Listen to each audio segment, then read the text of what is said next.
Hello students, welcome to my channel. मैं आज आपके लिए लाई हूँ class 10th mid term exam complete solution. Don't forget to like, subscribe and comment on my channel. तो चलिए करते हैं स्टार्ट। तो स्टूडेंट, आज का साइंस का एग्जाम आपका कैसा हुआ आप जरूर कमेंट में बताइए। हार्ड एग्जाम लगा आपको या इजी? क्वेश्चन नंबर 1 पर चलते हैं। क्वेश्चन नंबर 1 में select from the following a decomposition reaction in which source of energy for decomposition is heat। वो पूछते हैं कि इसमें से कौन सा एग्जाम्पल ऐसा है जो decomposition reaction का है। तो ऑप्शन नंबर जो फर्स्ट है हमारा वो 2H2 प्लस O2 बता रहा है। तो ये एग्जाम्पल जो हमारा है वो इलेक्ट्रोलाइटिक डिकम्पोजिशन का है। किसका है? इलेक्ट्रोलाइटिक डिकम्पोजिशन का।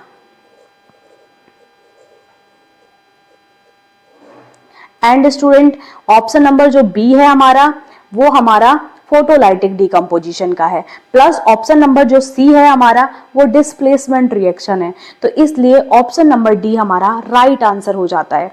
आगे बढ़ते हैं क्वेश्चन नंबर 2 पर। क्वेश्चन नंबर 2 में ये पूछा गया है कि NaOH जब जिंक से रिएक्ट करता है, जब भी कोई भी मेटल किससे रिएक्ट करता है? बेस से रिएक्ट करता है, तो वो एक क्या देता है? सॉल्यूशन देता है, सॉल्ट देता है, सॉल्यूशन, सॉल्ट सॉल्यूशन। एंड क्या देता है? Plus hydrogen gas. अगर मेटल कोई भी एसिड से भी रिएक्ट करता है तो भी वो सॉल्ट सॉल्यूशन देता है प्लस हाइड्रोजन गैस देता है। तो इसका राइट आंसर हमारा क्या होगा? Option number B, hydrogen gas. Which of the following salt does not contain water of crystallisation? ये क्वेश्चन नंबर 3 हमारा बताता है। तो ये आंसर हमारा क्या है? जो which of the following salt solution does not contain water of crystallisation? तो क्वेश्चन नंबर 3 का ऑप्शन नंबर जो बी है वो हमारा आंसर बिल्कुल ठीक है। नेक्स्ट चलते हैं क्वेश्चन नंबर 4 पर। Baking soda is a mixture of. Baking soda किसका मिक्सर है? Baking soda sodium carbonate acid का मिक्सर है या sodium carbonate and tartaric acid का है? रॉन्ग आंसर बिल्कुल sodium hydrogen carbonate and tartaric acid बिल्कुल राइट आंसर है। ऑप्शन नंबर सी हमारा बिल्कुल करेक्ट हो जाता है। क्वेश्चन नंबर 5 पर आते हैं। An element with atomic number fill up will form acidic oxide. जो हमारे एलिमेंट हैं एटॉमिक नंबर के, कौन सा है जो एसिडिक ऑक्साइड बना रहा है? इसकी वैलेंसी +1 है, ठीक है। इसकी वैलेंसी 2, 8, 8 और 1, यानी कि इसकी वैलेंसी भी क्या है? +1 है। 2, 8, 8, 2 ये भी प्लस में है। इसकी वैलेंसी 2, 8, 6 है, यानी कि ये क्या है? -2, क्योंकि ये क्या करेगा? टेक करेगा 2 इलेक्ट्रॉन्स को, इसलिए ऑप्शन नंबर डी हमारा बिल्कुल राइट आंसर है। 6 क्वेश्चन कहता है muscles that control exist of waste material from human body. Option number D हमारा इसका एनल स्पिंक्टर बिल्कुल राइट आंसर है। आगे चलते हैं हम क्वेश्चन नंबर 7 पे। Which of the following pair of organisms derive nutrition from plant और एनिमल विदाउट किलिंग देम? वो ये पूछ रहे हैं कि बिना मारे, बिना किलिंग किए हम ऑर्गेनिजम्स में कैसे न्यूट्रिशन को ड्राइव करते हैं? वो ऑप्शन नंबर सी हमारा बिल्कुल राइट आंसर है, कैस्केटा एंड टेपवर्म्स। क्वेश्चन नंबर 8 पर आते हैं। Select the mismatch pair. इसमें से मिसमैच पेयर क्या है? अब वो बोलते हैं एस्ट्रोजन, ओवेरी बिल्कुल राइट आंसर। थायरोक्साइन, थायराइड ग्लैंड्स बिल्कुल राइट आंसर। इंसुलिन पैनक्रीज में पाया जाता है, ये भी बिल्कुल राइट आंसर है। जो हमारा मिसमैच कर रहा आंसर है वो क्या है? एंडोलिन, पिट्यूटरी ग्लैंड्स, क्योंकि एंडोलिन एंडोनल ग्लैंड में पाया जाता है, ठीक है। क्वेश्चन नंबर 9 पर आते हैं हम। There are many actions in human body which are controlled by brain. बहुत सारे ह्यूमन बॉडी में एक्शंस हैं जो ब्रेन के द्वारा कंट्रोल किए जाते हैं, ठीक है। जैसे ब्लड प्रेशर है, सैलिवेशन है, वॉमिटिंग है, are control by which part of human brain, ठीक है। तो वो इसका जो राइट आंसर है हमारा वो क्या है? Option number D. ये सारे जो काम है कंट्रोल किए जाते हैं ब्रेन के द्वारा। वो ब्रेन का हिस्सा है मेडुला, जो कहाँ पाया जाता है, हिंड ब्रेन में पाया जाता है। क्वेश्चन नंबर 10 पे चलते हैं।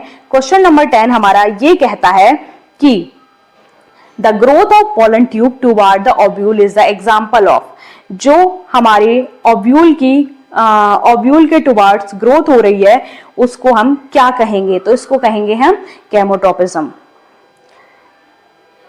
11th क्वेश्चन पे चलते हैं। An object is placed between pole and principal focus. Pole हमारा ये है, प्रिंसिपल फोकस हमारा ये है, इन दोनों के बीच में कोई ऑब्जेक्ट प्लेस है, मान लो ये, ठीक है।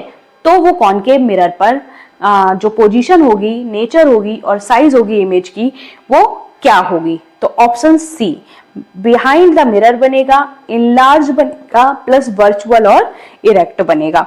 तो ऑप्शन नंबर सी हमारा बिल्कुल राइट आंसर है। क्वेश्चन नंबर 12 पर चलते हैं। क्वेश्चन नंबर 12 में बताया गया है कि if a light ray coming from denser to rarer medium, जब भी लाइट रे कभी डेंसर से रेयर मीडियम में जाती हैं तो वो हमेशा अवे फ्रॉम द नॉर्मल से दूर हो जाती है, ठीक है। अगर हम डेंसर मीडियम से रेयर मीडियम में जाएंगे, मान लो ये ग्लास स्लैब है, ये हमारा डेंसर मीडियम है, ठीक है, और ये हमारा रेयर मीडियम है, तो ये रेयर मीडियम में क्या हो जाएगी, वो अवे हो जाएगी, ठीक है, यहां से। तो क्वेश्चन नंबर आते हैं 13 पर। The phenomenon of scattering of fine beam of sunlight entered through a small hole in smoke filled room is known as, तो इसका आंसर जो है वो टिंडल इफेक्ट बिल्कुल राइट आंसर है। क्वेश्चन नंबर 14 पे चलते हैं। The change in focal length of an eye lens is caused by the action of, जब भी फोकस लेंस चेंज होगी आई लेंस की, तो वो किसकी वजह से होगी, ओनली सैलरी मसल्स की वजह से बेटा। क्वेश्चन नंबर 5 पे चलते हैं। विच of the following is not a component of ecosystem, ecosystem का कंपोनेंट कौन नहीं है, तो इकोसिस्टम का कंपोनेंट पॉल्यूटेंट नहीं है, यानी कि प्रदूषक। क्वेश्चन नंबर 16 पर आते हैं। In a terrestrial ecosystem how much % of the energy of sunlight is captured by green plant that fall on their leaves to convert it into food energy, तो बेटा ऑप्शन नंबर डी इसका बिल्कुल right answer है। अब आते हैं हम assertion और रीजन के क्वेश्चन पे, जो 17 से 20 नंबर तक दे रखे हैं। ए ऑप्शन में अगर ए और आर दोनों ट्रू हैं तो हमारा ऑप्शन होगा, और A correct R is the correct explanation of A, तो ए हमारा राइट आंसर हो जाता है। Both A and R are true, R correct explanation नहीं है ए की, तो बी ऑप्शन हो जाता है। ए और आर दोनों, ए ट्रू है और आर फॉल्स है, तो ऑप्शन नंबर सी, ए फॉल्स है बट आर इज ट्रू, तो ऑप्शन नंबर डी हमारा आंसर हो जाता है, ठीक है। 17 क्वेश्चन पे चलते हैं। 17 क्वेश्चन में बोला गया है CaO प्लस H2O, क्या पूछा गया है 17 में, CaO प्लस H2O क्या बनाता है, कैल्शियम हाइड्रोक्साइड बनाता है प्लस हीट, ठीक है। तो बेटा ये एक्सोथर्मिक रिएक्शन उन्होंने बोला है, और रीजन में बताया in the above reaction heat energy is observed, ठीक है। तो ये इसका जो ऑप्शन नंबर सी है वो बिल्कुल राइट आंसर है। Because option number C right answer होने का रीजन ये है कि ए तो ट्रू है लेकिन आर क्या है, फॉल्स है, रीजन इसका करेक्ट नहीं है, ठीक है। 18 question. ventricles of human heart has thicker muscular wall than the arteries do. Reason है ventricles have to pump blood into various organ, तो दोनों हमारे क्या है, राइट है, तो हमारा ए जो ऑप्शन है वो बिल्कुल राइट हो जाएगा। क्वेश्चन नंबर 19 पर चलते हैं। A person suffering from hypermetropia can not see nearby object clearly, ठीक है। जो हाइपरमेट्रोपिया से सफर करते हुए पर्सन होते हैं, उनके दोनों नियर साइडनेस और फार साइडनेस दोनों से वो ग्रसित होते हैं, दोनों से वो इफेक्ट होते हैं, तो ये ए तो ऑप्शन क्या है, फॉल्स है हमारा। Plus R, a diverging lens is used for the correction of hypermetropia eye are the provided additional focusing, ठीक है। तो इसका ऑप्शन नंबर सी हमारा क्या है, राइट आंसर हो जाएगा। और ऑप्शन नंबर सी में क्या बोला गया है, A is true but R is false, ठीक है, ए इज ट्रू पर R is false. Option number C नहीं, A is false but R is true, option number D इसका राइट आंसर है, ठीक है, गलती से बोल दिया मैं। नेक्स्ट है question number 20, an ecosystem consist of biotic and abiotic component. Reason: a forest is a natural ecosystem where aquarium is an artificial ecosystem. तो ये दोनों ही राइट आंसर है हमारे, तो ऑप्शन नंबर ए हमारा क्या हो जाएगा, राइट हो जाएगा। क्वेश्चन नंबर, स्टूडेंट स्टार्ट करते हैं हम section number B, question number 21। Question number 21 का फर्स्ट पार्ट है, write the type of reaction अगर इन द फॉलोइंग केसेस। इसका पार्ट ए क्या कहता है कि when calcium oxide mix in water, calcium oxide को वाटर से अगर हम मिक्सअप करते हैं तो क्या फॉर्म होता है, ये रिएक्शन बतानी है हमको। तो इसका आंसर जो होगा हमारा वो क्या होगा, कैल्शियम हाइड्रो ऑक्साइड, ठीक है, प्लस जो हमारा होगा वो क्या होगा, हीट, क्या होगा, heat. Okay student,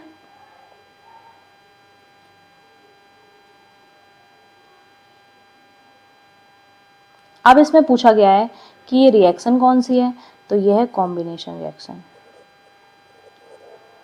combination reaction है, प्लस एक्सोथर्मिक भी है, ठीक है। बी ऑप्शन में, बी क्वेश्चन में उन्होंने पूछा है कि when silver chloride is kept in sunlight for some time, silver chloride को सनलाइट में अगर हम रख देते हैं तो क्या होता है, तो इसकी जो रिएक्शन है वो रिएक्शन होती है sunlight,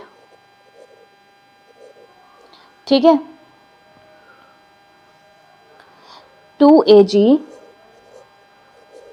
plus Cl2 chlorine gas को बनाती है ये। और इसकी पूछा जाए कि ये रिएक्शन कौन सी है, तो ये है डीकम्पोजिशन रिएक्शन,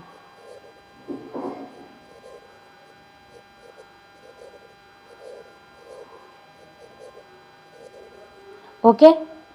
और हम इसको फोटोलाइटिक रिएक्शन भी कहते हैं, डीकम्पोजिशन रिएक्शन, ओके। नेक्स्ट आते हैं हम इसके और वाले पार्ट पर, जिसको हमने सेकंड पार्ट कहा है। इसके ऑप्शन नंबर फर्स्ट पर चलते हैं। तो ऑप्शन नंबर फर्स्ट में right one example of displacement reaction with its chemical equation. तो इन्होंने डिस्प्लेसमेंट रिएक्शन की इक्वेशन पूछी है। तो मैं बताती हूँ कि जो डिस्प्लेसमेंट रिएक्शन है वो Fe4 का Fe प्लस CuSO4 वाला एग्जाम्पल लेते हैं हम। और फिर ये क्या किसको डिस्प्लेस कर देता है, Fe कॉपर को डिस्प्लेस कर देता है। किसको डिस्प्लेस कर देता है, कॉपर को। तो FeSO4 प्लस Cu, ठीक है, FeSO4 प्लस Cu स्टूडेंट। तो जो हमारी डिस्प्लेसमेंट रिएक्शन होती है उसमें more reactive element less reactive element को उसके जो सॉल्यूशन से हटा देते हैं या डिस्प्लेस कर देते हैं। तो इसमें भी वही हुआ, कॉपर लेस रिएक्टिव है और जो हमारा आयरन है वो क्या है, मोर रिएक्टिव है। इसीलिए आयरन ने कॉपर की जगह ले ली और कॉपर को उसके सॉल्यूशन से डिस्प्लेस कर दिया। ओके स्टूडेंट, नेक्स्ट क्वेश्चन पर आते हैं हम कि क्वेश्चन नंबर हमारा क्या है, बी, जिसमें बोला है रेडॉक्स रिएक्शन को क्या करिए आप, डिफाइन करिए। तो रेडॉक्स रिएक्शन वो रिएक्शन होती है जिसमें ऑक्सीडेशन और रिडक्शन दोनों एक साथ परफॉर्म होते हैं, या हम कह सकते हैं a chemical reaction that involve the transfer of electrons between two chemical species resulting in one species being oxidised and other being reduced. तो इसका जो एग्जाम्पल है या इसकी जो इक्वेशन है वो ऐसे, प्लस H2, इसको हीट प्रोवाइड कराएं, इसके बाद ये कॉपर प्लस H2O में कन्वर्ट होती है। यहां पे लिख देती हूं मैं H2O में, ओके। तो एक इसमें रिड्यूस हो रहा है और दूसरा क्या हो रहा है, अदर क्या हो रहा है हमारा, हाइड्रोजन जो है वो क्या हो रहा है हमारा, ऑक्सीडाइज्ड। क्या हो रहा है, ऑक्सीडाइज्ड, ठीक है। और प्लस जो हमारा कॉपर है वो क्या हो रहा है, रिडक्ट हो रहा है।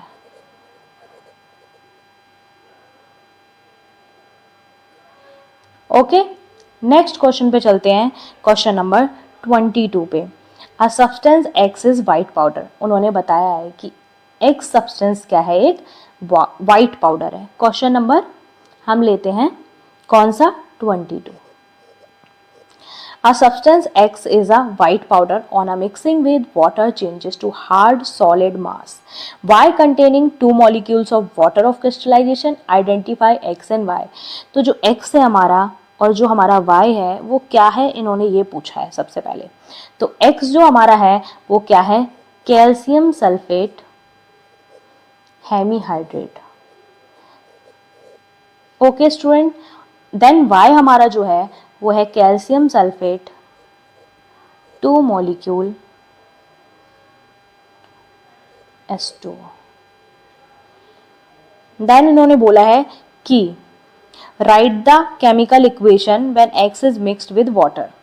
X को अगर हम वाटर के साथ मिक्स करते हैं, X को अगर हम वाटर के साथ मिक्सअप करते हैं, X जो है CaSO4, इसको हम वाटर के साथ अगर मिक्सअप करते हैं तो ये रिएक्शन क्या परफॉर्म करती है, तो ये रिएक्शन हमको देती है calcium sulphate 2 molecule of water, यानी कि हमें क्या दिया इसने, gypsum. Okay student, question number 23 पर आते हैं, जिसमें फर्स्ट पार्ट में उन्होंने पूछा है give reason why deer has longer small intestine than tiger. Tiger small intestine का है और डियर जो है वो लॉन्गर इंस्टेटाइन की है। इसका मतलब जो डियर है वो लॉन्गर इंस्टेटाइन की है एंड जो लॉयन है या टाइगर है, क्या है, टाइगर जो हमारा है वो स्मॉल इंस्टेटाइन का है। लॉन्गर इंस्टेटाइन होने की रीज़न है कि ये हार्बीवोर्स होते हैं,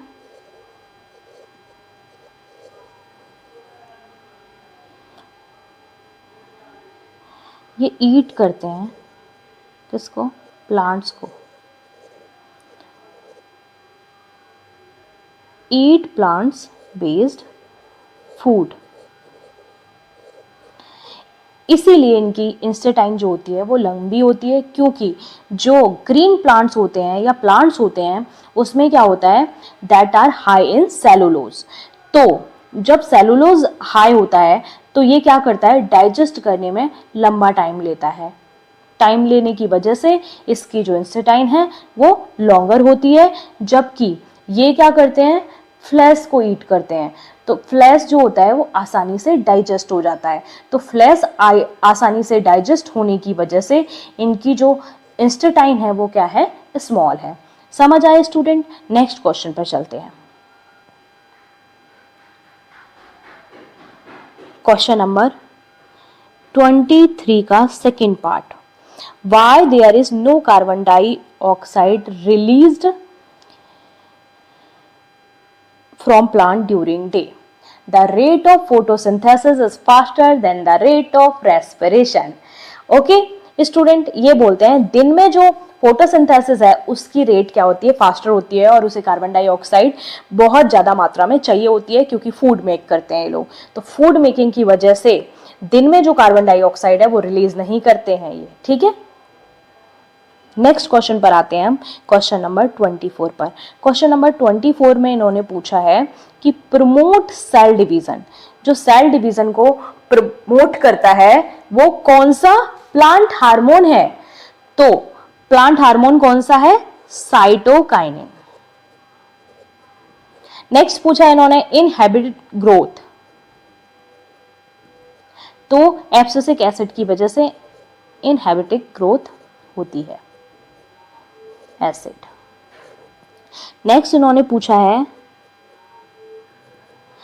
इलोगेशन ऑफ सेल। इलोगेशन ऑफ सेल किसकी वजह से होते हैं, तो ऑक्सिन की वजह से। ये एक ऐसा प्लांट हार्मोन है जो सेल्स को इलोगेट करता है।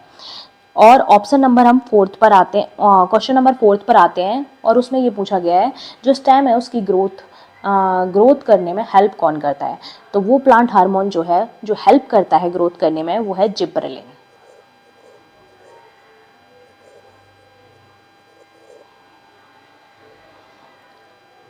नेक्स्ट है और वाला पार्ट, अथवा, जिसमें से चूज करना होता है, या तो आप ये करो या नेक्स्ट क्वेश्चन कर लो।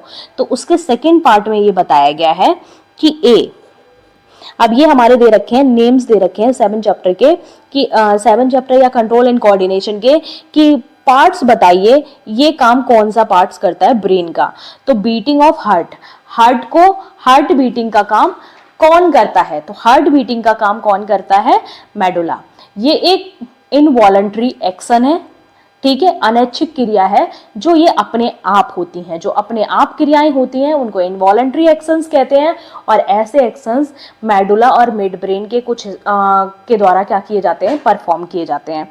तो या तो मेडुला हम लिख सकते हैं इसमें, या फिर हम मिड ब्रेन भी लिख सकते हैं, ठीक है। बी पॉइंट में पूछा गया है कि थिंकिंग कौन करता है भाई? थिंकिंग पार्ट कौन सा है? थिंकिंग कौन करता है? ब्रेन का कौन सा पार्ट है जो थिंकिंग करता है? Fore brain. कौन सा पार्ट? Fore brain.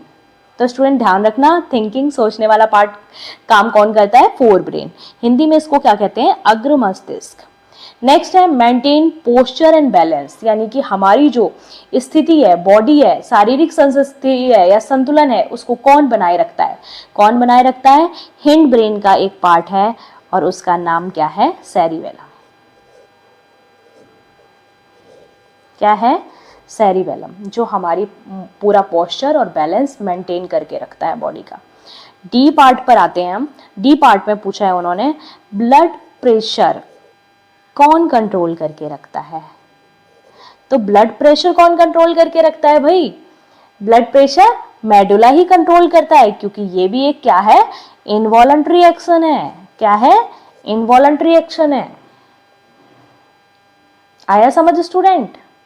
ओके, चलते हैं नेक्स्ट क्वेश्चन पे। 25 क्वेश्चन नंबर।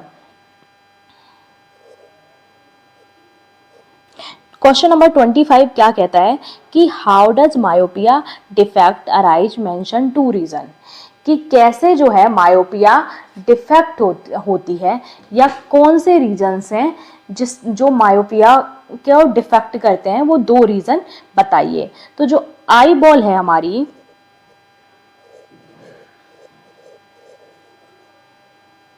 में ग्रो, हमारी जो आई बॉल है वो ग्रो हो जाती है too long from front to back. Okay student, second point में ये क्या, सेकेंड पॉइंट, ये फर्स्ट पॉइंट था, सेकेंड पॉइंट क्या है इसका रीजन? जो कॉर्निया है हमारी, कौन सा पार्ट? कॉर्निया, वो जो है the clear front layer of the eye may be too curved. Okay student, तो हमने पढ़ लिया कि नेम द टर्म यू, कि मायोपिया डिफेक्ट कैसे होता है। इसके 2 रीज़न यही है कि आई बॉल में grow too long, then cornea जो है वो भी क्या हो जाती है? मे बी टू कर्व्ड हो जाती है, ठीक है। सेकेंड पार्ट, नेक्स्ट क्वेश्चन पे चलते हैं, जो क्वेश्चन नंबर क्या है हमारा 26। क्वेश्चन नंबर 26 में ये पूछते हैं वो कि name the term used to represent various step in food chain. उस टर्म का नाम बताइए जो हमारा वेरियस स्टेप फूड चेन में क्या करते हैं? परफॉर्म करते हैं। तो उसका नाम है ट्रॉपिक लेवल। क्या है? ट्रॉपिक लेवल कहते हैं हम उसको। क्या कहते हैं students? Trophic level. Next question में पूछा गया है, ये ए पार्ट था। बी पार्ट में पूछा गया है why is the maximum concentration of pesticides found in human being. तो जो हमारा एक सेकेंड, मैक्सिमम कॉन्सेंट्रेशन है किसका? पेस्टिसाइड का, वो ह्यूमन बीइंग में ही क्यों पाया जाता है? तो ह्यूमन बीइंग में इसलिए पाया जाता है ये क्योंकि human are the top of the food chain. Human जो है वो टॉप होते हैं, human are at the top of the food chain.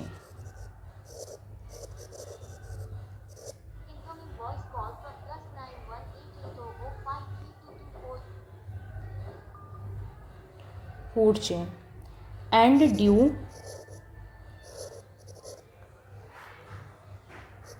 to biomagnification। Okay, humans जो है टॉप लेवल है फूड चेन में, तो इसीलिए बायोमैग्निफिकेशन इसमें देखने के लिए मिलता है। यानी कि सबसे ज़्यादा जो सब्सटेंस होते हैं या हार्मफुल सब्सटेंस होते हैं वो फूड चेन में यहीं पर पाए जाते हैं, या पेस्टिसाइड्स होते हैं वो यहीं पे ह्यूमन बींग्स में पाए जाते हैं। ओके स्टूडेंट, आज की वीडियो हम यहीं पे स्टॉप करते हैं। नेक्स्ट वीडियो में हम section C and section D का क्या करेंगे, सॉल्यूशन करेंगे। आई होप मेरी वीडियो आपको पसंद आई होगी। ठीक है, तो सब्सक्राइब करें, लाइक करें एंड कमेंट करें।